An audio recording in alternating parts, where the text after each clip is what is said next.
Hello everyone and welcome back to Let's Play The Messenger. In the last part we reached the Rivière Turquoise, and now let's go finish off this area. What do you say? Now, towards the end of the last part, we got introduced to the gimmick that we're going to be seeing mostly during the latter half of this particular level. And that's namely, there are two types of flowers we're going to be seeing a lot of. One that looks sort of like a bulb. And what that one will do is it'll suck you in, you press the jump button, and you'll get blown out of it in the direction it's facing. And then there are the bouncing flowers. These are blue ones that look more like standard flowers people think of when you think of flowers. What those do is that they reflect you in the direction perpendicular to where you're going.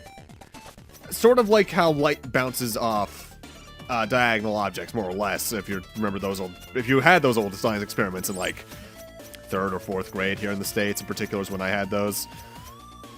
For instance, if you come in from the right and it's diagonally facing up, you're gonna go up. The big puzzle element that we're gonna see during the latter portion of this stage, especially starting from like here on, is we need to attack them with our sword in order to make them reflect the proper direction. Like this one right here is facing to the right, we want it to face left, so we'll go left. It's a relatively simple gimmick, but it makes this level feel really distinct and I like it. Honestly, the 16-bit stages feel quite a bit more distinct than the 8-bit stages, not just due to the added environments and atmospheric pieces to them. But I think, honestly, once you hit the non-linear section, the unique levels just feel like they have more unique things going on in them that aren't just the level tropes. Like, yeah, let's look at the Underworld. The Underworld's the fire level. And that's about it, barring the demon lanterns. That's all that level has going on. Whereas the Sunken Shrine has the water gimmick to it, which is the only level in the game that really has that consistently. Glacial Peak has the fact that it's a glacier, and thus is slippery, and that's about it. Quilshroom Marsh, I guess, has the mud. So on and so forth.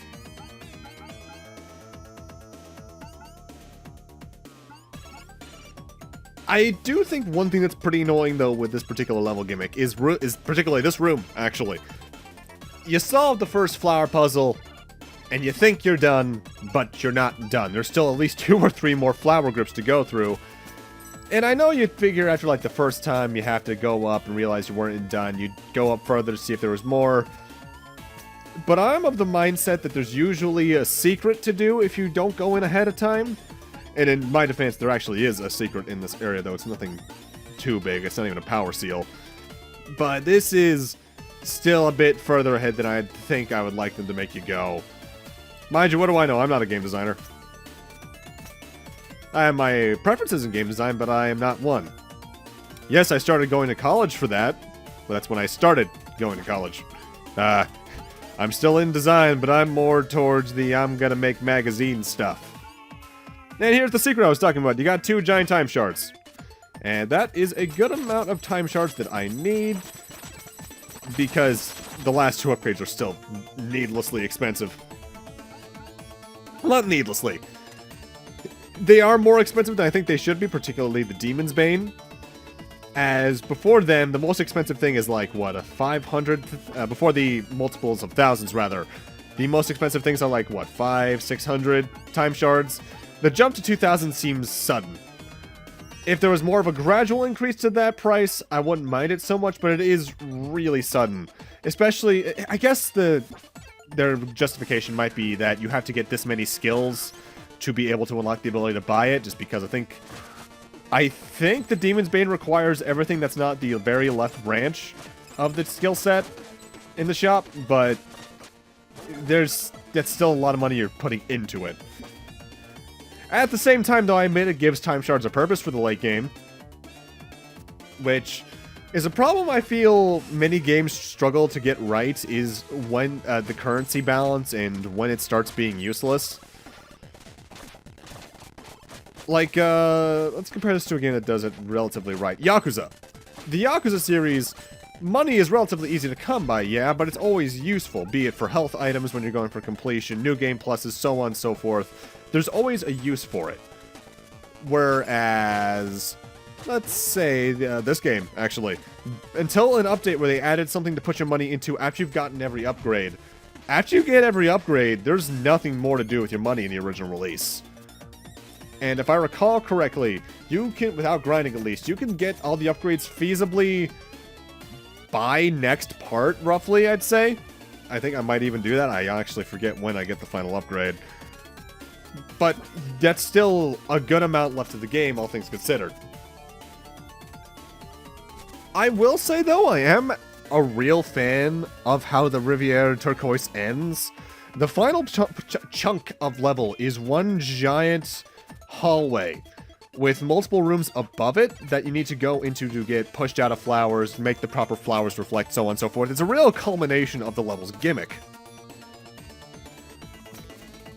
This is why I feel some of the other levels could have had more distinctive gimmicks to it, because then they could have used their real good level design ideas and then made every level feel like it culminates more in a satisfying conclusion.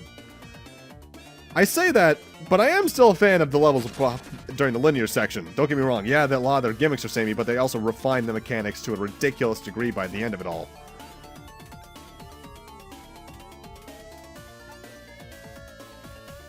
This is also one of the few areas I feel like it doesn't overstay its welcome for the point of the game it's at. Also, I really should not have gone down there. There's a couple more jump cuts here, but that's because I just messed up the puzzles. Mind you, I do think I've finally found the proper amount of how to make this ladder ladder section of the game flow. Barring, obviously, new areas like this. Either jump cut to parts I've already shown off, or just fast forwarding, even though I haven't shown any fast forwarding yet. I say, looking at the timeline at about 12.5 minutes in. Any idea what I'll find next? Not really, but I fear this place's past may still be affecting its future. The curse is stronger than it looks here. If you see an opportunity to catch a firefly, you should take it. Alright, guess we're up on the boss then. Let's see what's awaiting ahead of us. Welcome, messenger, to this sacred grove. Whoa, who are you? I am the butterfly matriarch, the embodiment of beauty. Come closer, I have a gift for you. Be careful! The matriarch's not what she seems! What? Oh. Oh dear. See? She's plagued by an ugly monster. You must free her of this evil. Away with you, puny thing. Now, messenger, come closer and die. Ah, my eyes. Alright, boss of the Rivière Turquoise, and I think our first 16-bit boss, sort of, is this weird demon bat thing. It has got two major attacks to start. One is technically more of a debuff than anything. Whenever you see it shoot a sonic wave down, whenever you hit it, what that does is not damage you, but reverse your controls. The bats are what you need to avoid and take damage from. Occasionally, though, the firefly will come from off screen and either, well, at the end of each phase, it'll make the flower to shoot you off, of course. But it will come around and need to strike it to make it revert you to the future. At that point, I guess the matriarch's trying to get free of the monster's control and goes off to a side, sprinkling her dust. That will generate platforms for you to stand on that you can then use to go up to the back to the bat and do damage. Unlike other bosses, I feel like this thing's HP is more phase set in that you're beating it more in the 3 distinct phases rather than just trying to kill it as fast as possible. As you can't damage it during the first phase when it's just trying to attack you. Only when the firefly shows up can you go up to an attack. And at that point, I think either it's... I'm not sure if it's a certain amount of hits or if it's just... Yeah, well, obviously it's probably a certain amount of hits. What I'm trying to say is, this fight isn't exactly as gung-ho on you attacking. The different phases go through different shapes of platforms. Generally speaking, they get smaller and harder to platform on the further in you get. Like, this phase in particular is really hard, as you have very limited platform space to stand on, so you need to be careful about how you're jumping around either the sonic waves, the bats, so on and so forth. I really like this boss fight. I died to it more than I'd like to admit on my first playthrough because I didn't realize my controls were getting reversed for some reason. But it's still a really cool boss fight. Good music, too. With this, though, this is the third Firefly, meaning we're about to get our final set of platforms, meaning this boss fight is about to be over. Also, obvious joke about the matriarch looking like Mothra here, because I'm a Godzilla fan, god dang it. King of the Monsters was real good. And it should be dead right about now. And that's the Rivière Turquoise. Really cool level, even though there's some platforming that's a bit annoying, and I really like the boss fight. Incredible. To be free at last. How long has it been? Too long. I made a mistake. I thought beauty would fix it all. Thank you, Messenger, for ridding me of this rotten core. Is this a lesson on appearances? How they can be deceiving and why we should never judge based on them? Why, yes, you took the words right out of my... Wait, do butterflies even have mouths? Anyway, you have been a great help. Let one of my fireflies accompany you on your journey. I am certain you'll find her valuable when things get dire. We got a navvy!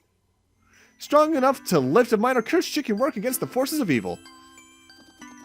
How do you remind me of the monk who saved me once? I wonder what became of her. Anyway, farewell, messenger. A monk, that sounds familiar.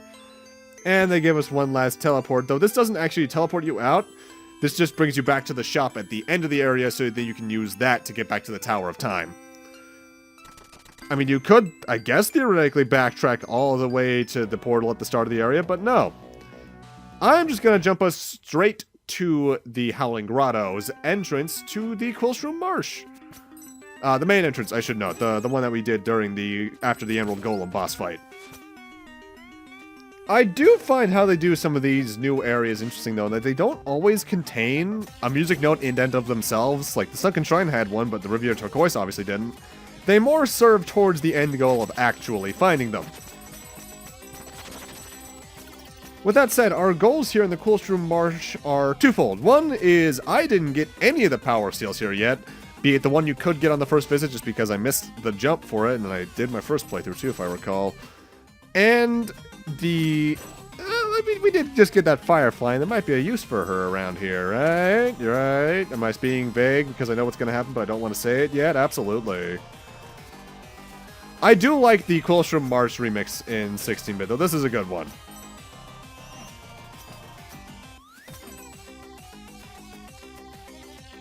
I believe this is the power seal you can get during the first visit, but I honestly forget. I know you can't get the third one during it because you need the time warps to be able to get it, period. The second one, I believe, might be 16-bit exclusive, so you can only get that now. I think this was the one.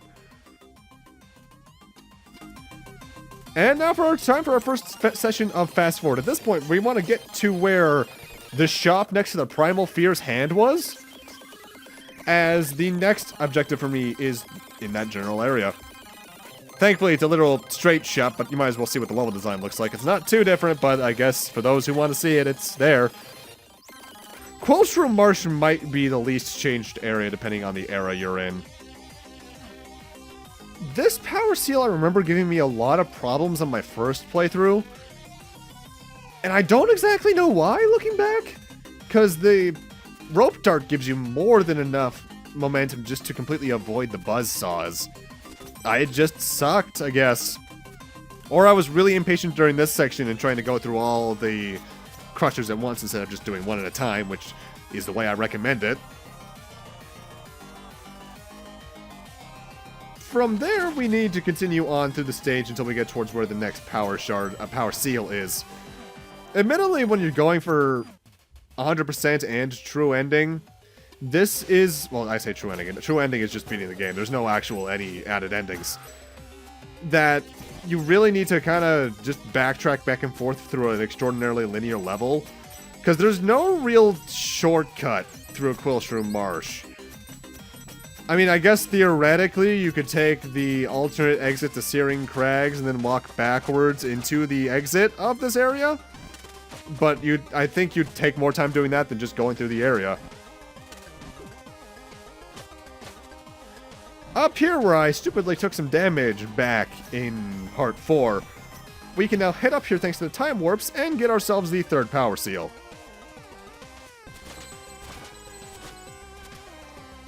I forget how many of these we have right now. I want to say we're sitting around mid to late 20s. But we're definitely getting up there. Out of the maximum total that you can totally find out just by investigating the chest in the shop, and I think I've even said the number before, so I don't know why I'm being this vague, but here I am anyway. At this point, though, since we're towards the end of the stage in the past, I'm just going to jump cut to the end of the stage, as the reason I'm here beyond power seals is in the boss room of the past. Why? Our good old friend the Queen of Quills is back. Hey, this is the monk who brought the butterfly matriarch to restore the grove centuries ago.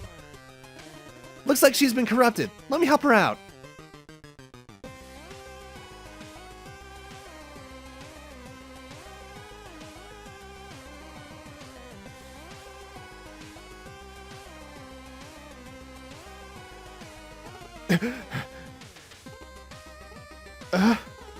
What happens? The primal fear, it... Take a deep breath, dear monk. It seems you fell into the curse of Quills. What are you doing here? Is the butterfly matriarch alright? All is well. You can relax. How long has it been? And this marsh, what have I done? I need to go see the prophet.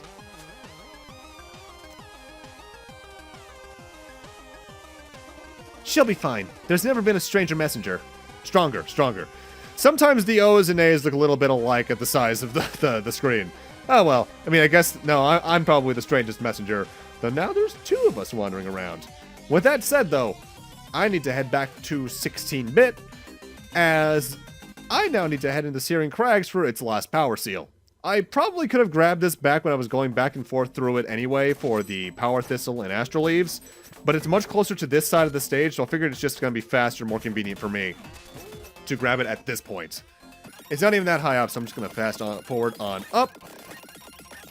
Searing Crags is not a hard stage to venture through, and no matter what area you're in anyway. It's not like it changes too drastically until the latter two-thirds of it. With that said, this is one of my least favorite power seals because it's more of this stuff. I hate rotating hazards like this. I don't know why my brain just can't comprehend them. Thankfully, I took care of that one relatively quickly after my first failed attempt. And with that, now I'm going to be doing a relatively long-distance jump cut, if I recall correctly. As at this point, I'm going to have over 2,000 time shards on the way to my next shop. Meaning I can now buy my favorite thing in the game, the Demon's Bane. Meaning now, if you hesitate a bit on your slashes, you can do triple damage. Let's see what the prophet has to say about the next hint. So, what should I do next? Where the sun shines bright and the moon is light, a little creature is paralyzed by fear. Okay. Not the hint I needed, but I'll take it anyway. What I now need to do is head to the glacial peak. So I'm just going to jump cut over to here. As the next two things I can technically do are up in that area. But with that, I'm going to need to end this off here.